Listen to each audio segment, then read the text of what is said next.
Queria chamar no palco aqui para compartilhar esse papo super legal com a gente. Primeiro, o Eric Uemura, da Recovery Solution Service Director do Mercado Pago. Também queria trazer ao palco e convidar a Marcela Gaiato, Superintendente de Canais e Recuperação de Créditos do Bradesco. Convidando também Maurício Teramoto, Diretor de BU em Data and Analytics Board Member da B3AS. E por último, mas não menos importante, Tercília Pinheiro, Gerente de Recuperação de Crédito e Cobrança Digital do Digio. Boa, acho que primeiro agradecer, já fiz o hand checks aqui, bastante gente levantou a mão que está escutando a gente. Acho que para começar, vamos começar se apresentando, todo mundo falando um pouco do que faz, um pouco da onde está hoje, e aí depois a gente começa nas perguntas, pode ser? Boa. Boa tarde a todos, pessoal. Meu nome é Eric Uemura, eu sou diretor do time de cobrança e solution services do Mercado Livre, Mercado Pago. Tenho aí mais de 20 anos de experiência na área de cobrança. Tenho o prazer de compartilhar aqui, agradeço os colegas.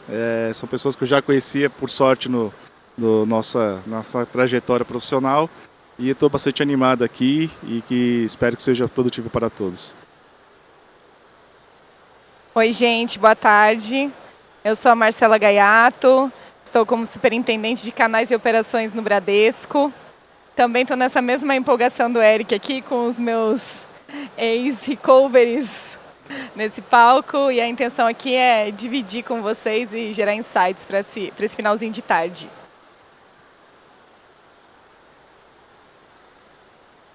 Boa tarde, pessoal. Maurício Teramoto aqui, eu estou hoje como diretor de negócios de dados e analytics da B3. Estou há 11 meses aqui, passei mais de 20 anos aí nas trincheiras do lado desses colegas daqui, muitos de vocês. Prazer enorme estar aqui para poder trocar ideias e a gente falar um pouco de futuro. Boa. Oi, pessoal, eu sou a Tercília, eu estou no Digio como gerente de recuperação de crédito. Conheço essa turma aqui da Recovery, então uma alegria imensa estar aqui com vocês hoje e tenho certeza que vai ser um bate-papo bem produtivo.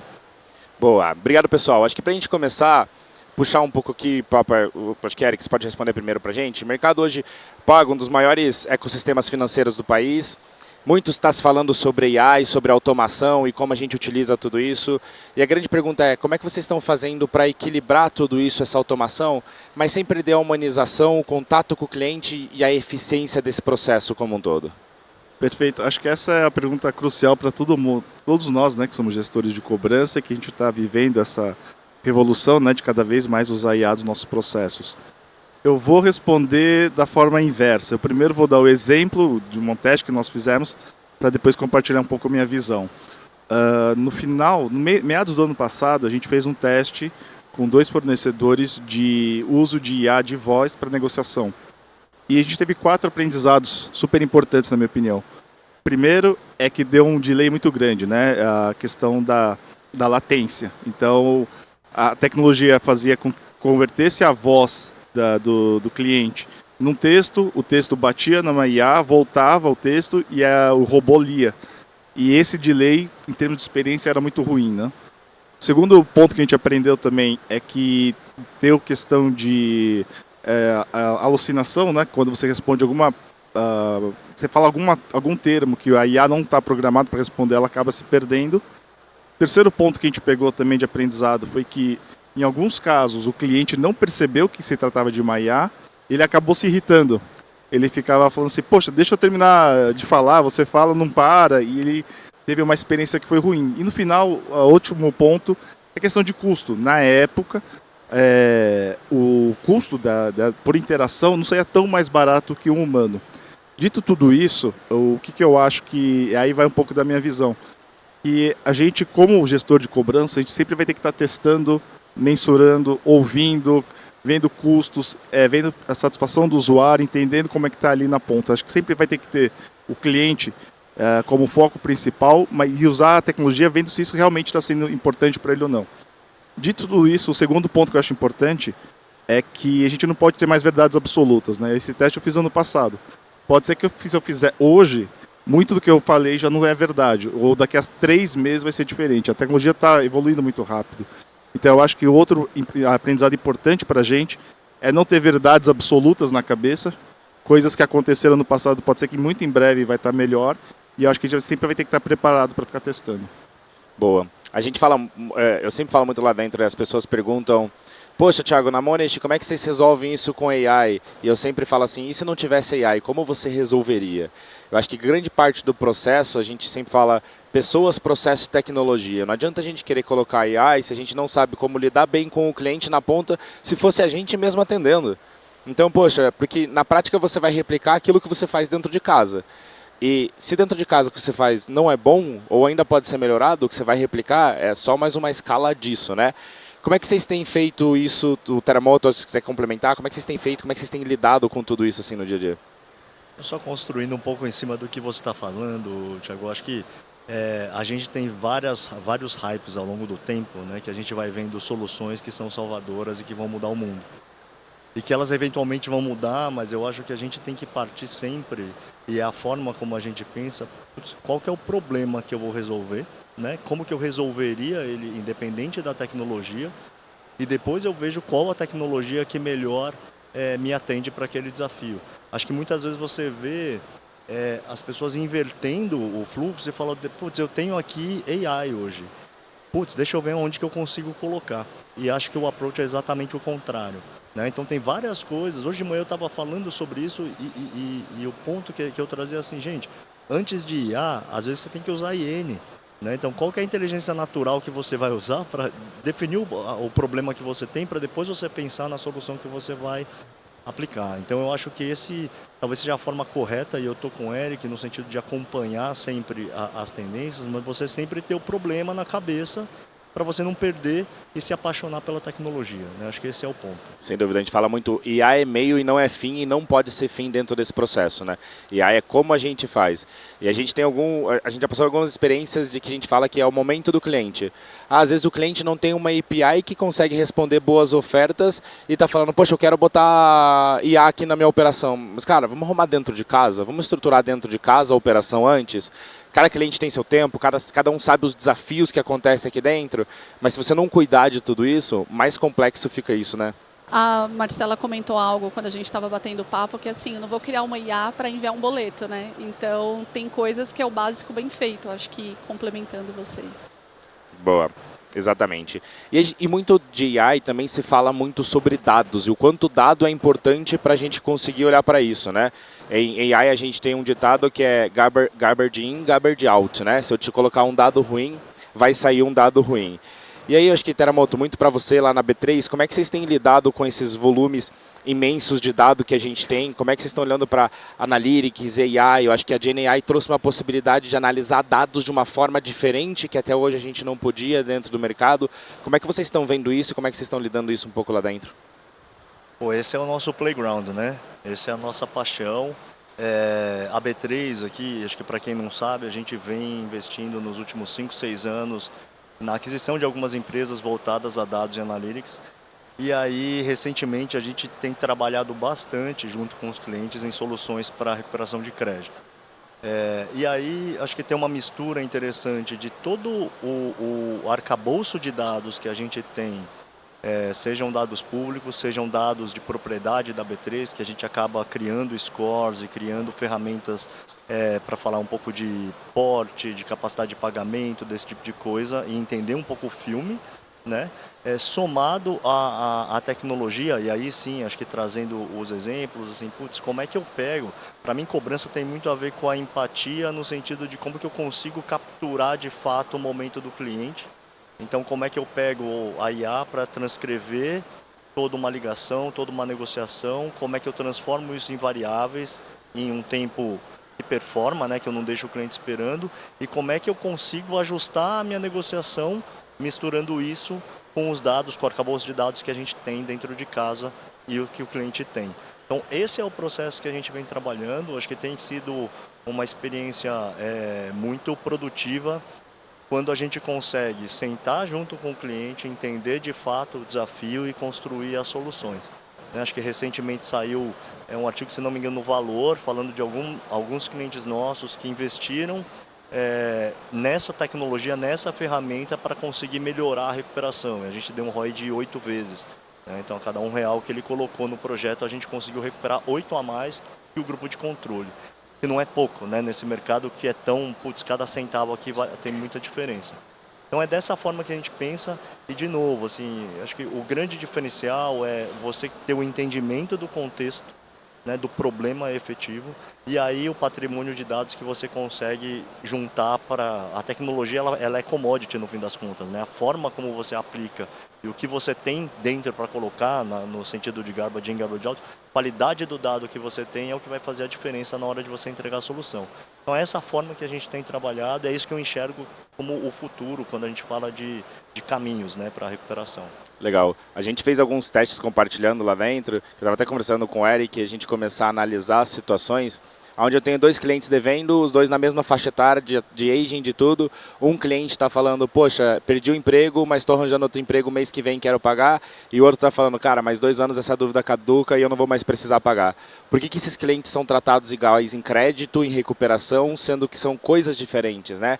Eu acho que a IA está começando a trazer, principalmente Gen AI, quando a gente fala, de tratar um dado que até hoje não era tratado, que é o contexto, o que está por trás de uma negociação, o que está por trás de um número, o que está por trás desse ser humano no final das contas, né? Então acho que a capacidade que Gen AI traz para esse mercado começa a ser a gente de fato colocar estratégia a tudo isso.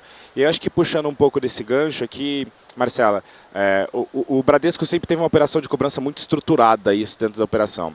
E a gente tem visto que com as automações, muitas empresas estão com automações e a digitalização do processo de cobrança, muitas empresas estão começando a trazer isso para dentro de casa, que eu acho que justamente, se eu tenho dado bom, eu consigo gerenciar estratégias melhores. Como é que vocês estão lidando com isso? Como é que você vê isso dentro do mercado, esse mundo onde cada vez mais ter a estratégia e ter o potencial de operar isso dentro de casa começa a ser uma necessidade dentro desse mercado, assim? Como é que você vê isso? Tiago, é interessante que essa conversa está vindo quase toda semana, né? E alguns fornecedores trazendo essas ideias e algumas pessoas sondando o mercado sobre isso. O Bradesco, de fato, tem uma operação muito estruturada há muito tempo e roda hoje com vários parceiros, tanto assessorias que tem ali operadores, já tem suas plataformas digitais organizadas e parceiros digitais também. O que a gente está vendo aqui, em todo o movimento que a gente tem feito, de fato, no que a gente está contratando, no que a gente está fazendo combinados com a diretoria executiva, é de internalizar a inteligência dos canais, não internalizar a operação. Então, a gente não sabe muito ao certo o que vai ser esse futuro, né? Hoje a gente tem 5.000 operadores trabalhando para a gente.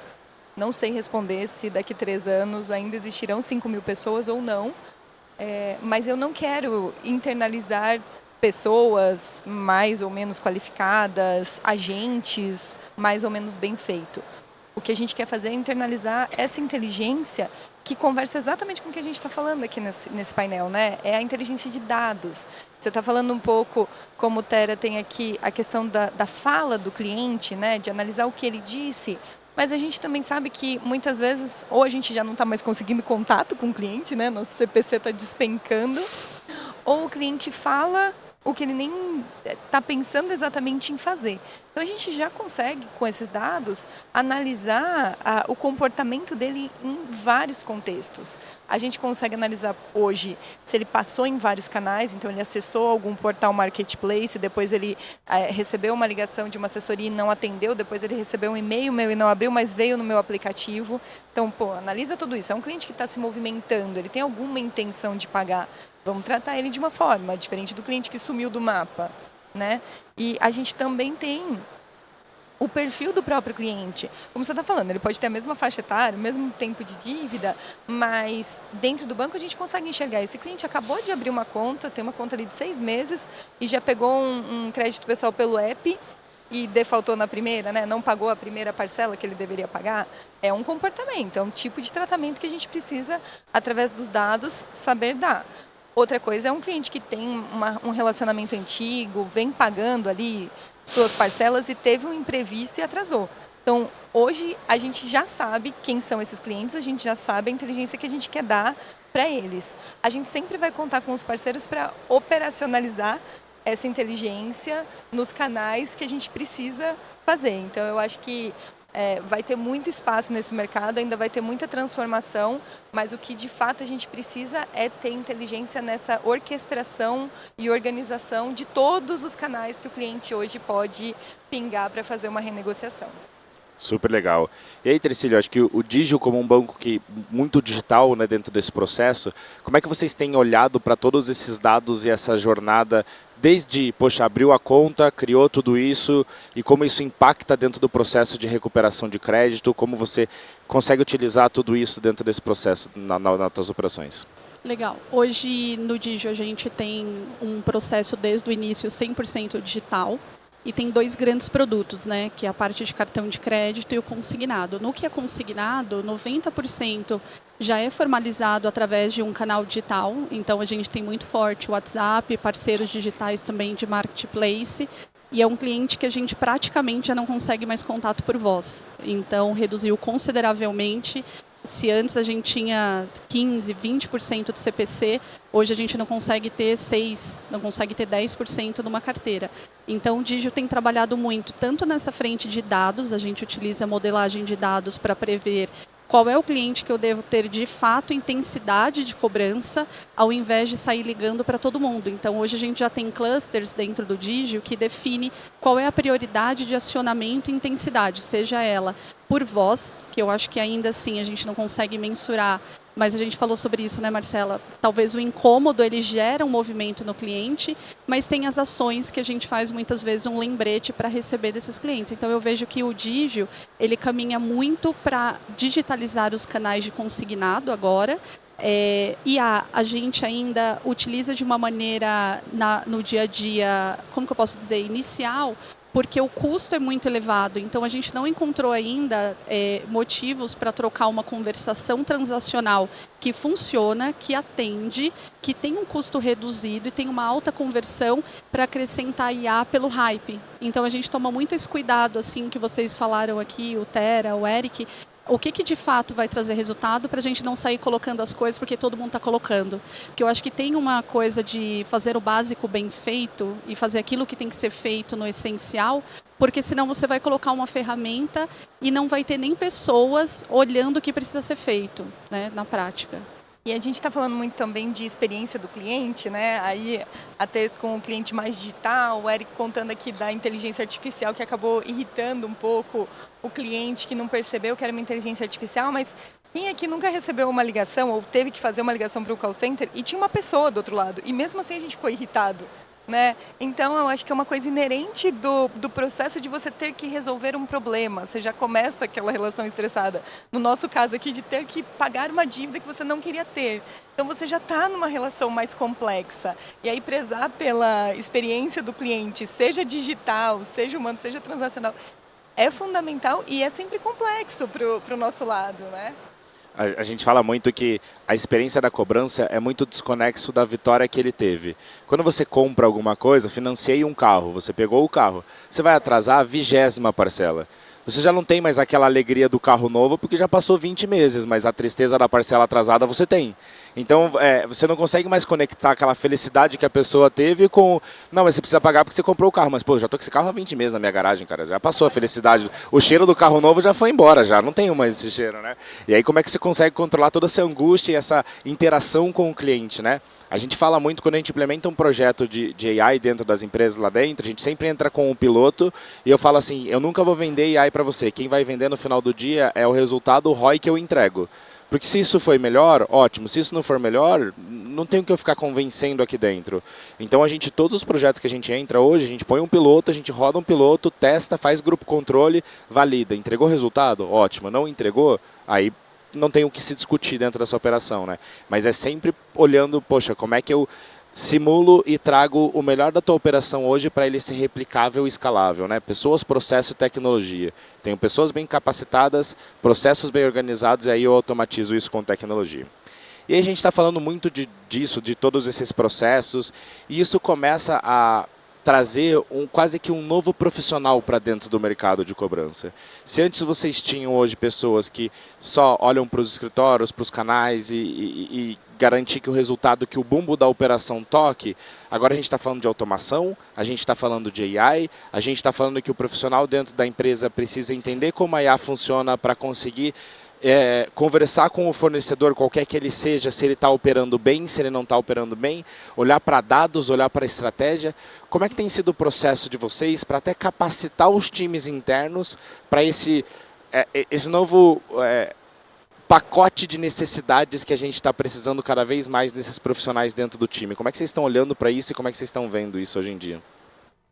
Eu posso falar aqui pelo Mercado Livre, Mercado Pago. Ali a gente tem uma cultura que está incentivando bastante. A gente tem todas as ferramentas disponíveis. Tem o ChatGPT, a gente tem o Meli GPT, que é para usar para informações internas. E eu acho que, como qualquer nova tecnologia, no começo a gente tem até certo receio, né? Eu lembro que quando começou a internet, as pessoas, onde que fica essa internet? Tinha essas perguntas. Depois a gente teve o mobile, onde começou tudo ficar... tô entregando a idade. Depois foi o mobile, que tudo começou a ser feito, transacionado. Ele substituiu máquina fotográfica, substituiu correio, você faz transação no banco, tudo, pega táxi, tudo pelo app. E agora a inteligência artificial, o que eu acho mais difícil da IA é porque ela pode ter usos muito diversos, né? Então a gente não sabe exatamente para onde a gente vai caminhar. Mas o que é fato é de não ter medo de usar a ferramenta. Então, na empresa a gente tem incentivado bastante, as equipes são cobradas, que projetos usando IA você está usando para melhorar seus processos. E eu acho que isso vai ser muito da cultura, né? A gente tem um dos valores da nossa empresa é o beta contínuo. A gente está em constante mudança, em constante aprendizado. E eu acho que IA vai ser muito isso. Você vai ter que ter muita curiosidade de experimentar a ferramenta, saber utilizar os dados, saber avaliar se isso está sendo bom ou ruim. E aquilo que acho que foi comentado aqui, né? O que é hype, porque está na moda, porque é bonito falar, o que de fato funciona e já está podendo ser aplicado. A gente tem bastante usos que já são muito positivos. Por exemplo, a gente comparou algumas agências que trabalham numa determinada carteira e tem o ranking. A gente pegou uma IA para pegar 10 ligações da primeira agência e 10 da segunda e falar quais são as diferenças. A gente viu claramente que tinha oportunidades. Então, já tem usos que você pode usar para aprimorar, mas eu acho que respondendo a sua pergunta a nossa cultura vai ter que incentivar a ter profissionais curiosos que queiram utilizar a ferramenta para melhorar o seu dia a dia. Boa, super legal. Alguém mais quer compartilhar alguma coisa sobre? Eu vou compartilhar rapidamente aqui o que o Eric falou, né, de treinar as pessoas e de ser muito provocativo. Combina com o que eu fiquei pensando aqui enquanto ele estava falando, que a IA serve para qualquer coisa, certo? Quem está programando essa IA pode colocar qualquer coisa ali dentro também, né? Na sexta-feira eu tive o privilégio de assistir uma palestra no Bradesco com o pessoal da Gravidade Zero. Não os conhecia, mas fiquei encantada, assim, eles são totalmente fora da caixa. E aí, quem conhece aquele dilema do trem que está passando por aqui, vai atropelar 5 pessoas, ou você vira a alavanca para o outro lado e ele atropela uma pessoa só? Os caras colocaram as inteligências artificiais para responder o que ela faria. E aí, na primeira, todas, né, o GPT, o Gemini, o da balinha, como que chama o da balinha? Esqueci. DeepSeek. DeepSeek, todos eles falaram que atropelaria uma pessoa só pela matemática. Na segunda, aí mudava o dilema, era um bebê ou 5 idosos. Aí as inteligências artificiais já começaram a divergir, cada uma falava uma resposta. E na terceira, era um ser humano ou 5 robôs que tinham inteligência própria. E 2 das 5 inteligências artificiais que eles colocaram ali atropelariam um humano e deixariam 5 robôs vivos. E a gente ficou assim, caraca, quem treinou essa inteligência artificial? Quem colocou ali dentro as respostas éticas que elas vão ter? O mesmo está acontecendo nos nossos negócios. A gente pode treinar todas as pessoas da empresa na ferramenta técnica, mas a gente não pode treinar o que elas estão pensando de colocar ali dentro, né? E isso é um desafio cultural, de fato. Então, eu acho que tem muita transformação por vir e vai ser divertido participar disso. Boa, super legal. Quer falar, Terra? Boa. E acho que, falando desse futuro, assim, é a pergunta que todo mundo quer saber, que tudo que a gente pensa, né? Se a gente avança aqui 3 anos no tempo, né? Como é que vocês veem essas operações de recuperação de crédito acontecendo? O que vocês imaginam que vai ser a maior mudança? O que vocês esperam? Óbvio que se alguém soubesse essa resposta, provavelmente é a resposta de 1 milhão, né? Mas para onde vocês veem esse mercado indo, falando de interação, de dados, o que vocês, acho que mais do que vocês acreditam, para onde vai, eu acho que a grande pergunta que eu gosto de fazer, aonde vocês esperariam que isso chegasse dentro dos próximos 3 anos? Poderiam começar de lá para cá. Quando a gente pensa o quanto as coisas estão aceleradas e elas acontecem muito mais rápido, eu imagino que a pressão por resultados não vai mudar, ela vai continuar crescendo.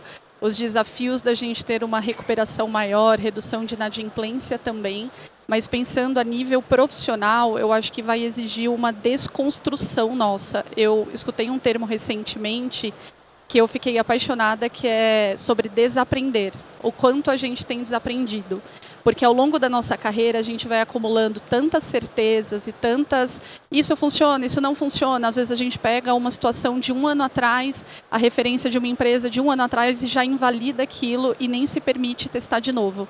E talvez aquilo que a gente tinha certeza 1 mês atrás, se a gente for testar 1 mês depois, é completamente diferente. Então acho que o profissional ele vai caminhando para um lugar de muito mais flexibilidade, abertura, capacidade de lidar com diversas inteligências, porque isso vai exigir muito do nosso dia a dia, e acho que isso que coloca a gente à frente do tempo, ou capaz de lidar com tanta mudança. E acho que de todas, a inteligência humana vai se tornar um diferencial, porque as máquinas vão ser capazes de fazer tantas coisas que, se a gente não tiver a habilidade de lidar com pessoas e relacionar tudo isso no dia a dia, com certeza a gente ficaria para trás. Eu imagino isso, assim. Boa. Terra, o que você tem pra gente? Pô, pergunta é boa. Só tava pensando que daqui 3 anos meu filho número 4 vai ter 16 anos. E vão faltar só 9 anos para eu declarar a independência. E eu não sei o que ele vai trabalhar, né? Eu não sei qual que vai ser a profissão do futuro. Acho que o mundo está mudando pra caramba. Gosto muito desse approach da Ter, de pensar, cara, as pessoas continuam se relacionando e isso continua sendo um baita ativo para todo mundo, né? Eu acho que falando de cobrança aqui do tema que a gente tem, a gente fala muito dos agentes, né? Então, putz, cada vez mais a gente deve ter uma jornada mais completa, onde a gente vai conseguir performar e fazer a tarefa inteira. Então isso talvez seja o mais claro que a gente enxerga hoje, mas eu acho que ainda vem muita desilusão no caminho, né? Então a gente está num hype, a gente está vendo uma série de tentativas, assim, eu não sou tão antigo quanto o Eric, né, que viu o surgimento da internet, né? Mas, cara, quando tem várias coisas que surgiram que depois a gente viu e falou, cara, isso aqui não serve para nada, né? Não acho que é o que vai acontecer, mas a gente vai ver várias iniciativas que vão naufragar, né, nesse tempo quando a gente fala de AI. O que eu acho que a gente tem que estar pronto, a nossa postura, essa de desaprender, ela é boa, no sentido da abertura. Eu acho que a gente tem que estar nós mesmos e a infra que a gente constrói como estratégia de cobrança, etc. tal, a gente tem que estar muito aberto a experimentar. Então, experimentação, acho que é um negócio que é um diferencial desde sempre, né? Quem consegue testar mais rápido, testar mais coisas, gera mais aprendizado e muda de patamar mais rápido.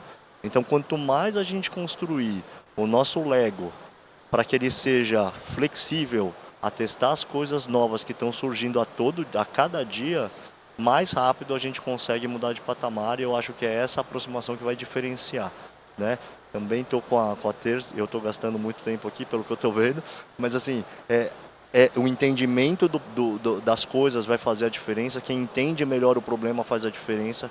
Quem consegue botar a mão nos dados de forma, os melhores dados, vai conseguir resolver melhor o problema, porque a tecnologia é a mesma. Então, se você estiver aberto para conseguir testar N formas, acho que a chance de você performar é muito melhor. Agora, de trabalho, realmente, eu espero já estar né, na tranquilidade. Vamos ver Os se filhos só ir visitando na casa da praia e tá tudo certo. Estou escolhendo qual praia. Com certeza absoluta, estou com você, Tera. Daqui 3 anos, espero que o futuro da cobrança esteja maravilhoso e o meu também.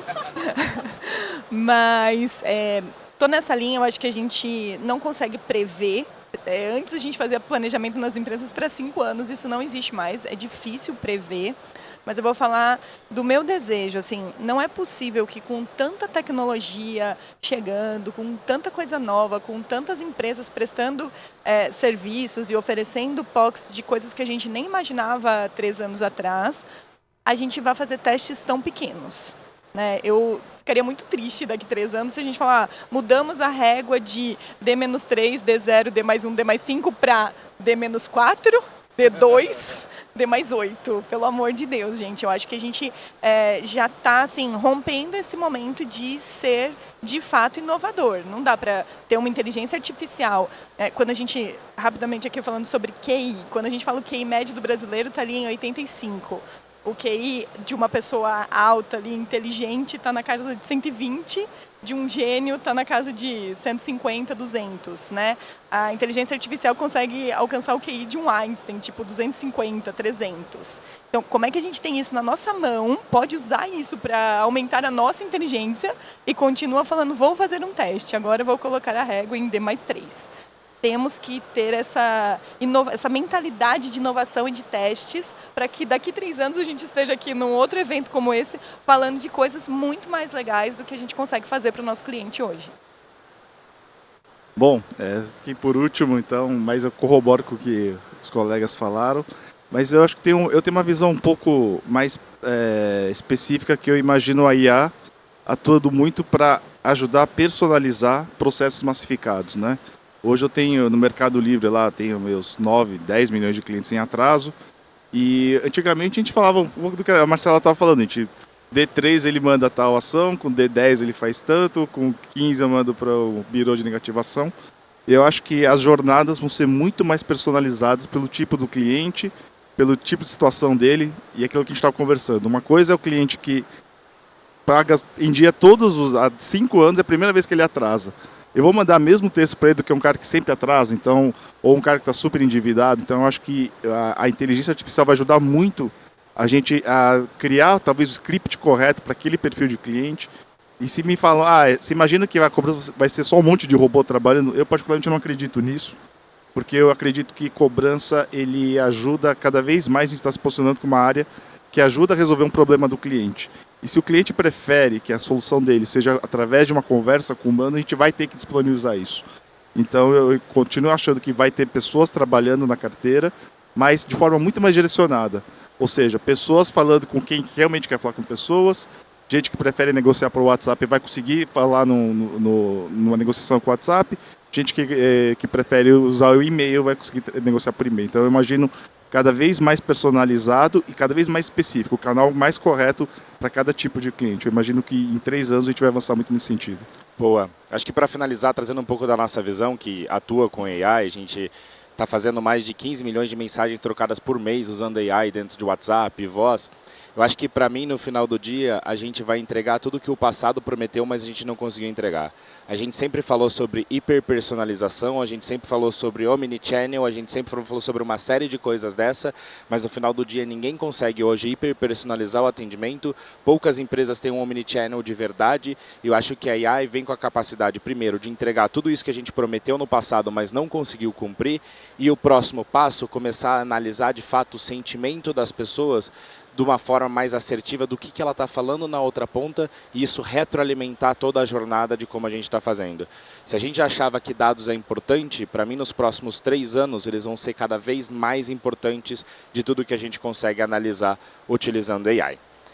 Bom, pessoal, finalizamos hoje. Agradeço a vocês que participaram desse painel. Espero que para vocês tenha sido muito bom. A gente acho que está por aí por evento. O pessoal também, para quem quiser bater um papo, conversar com a gente, sinta-se à vontade. Muito obrigado.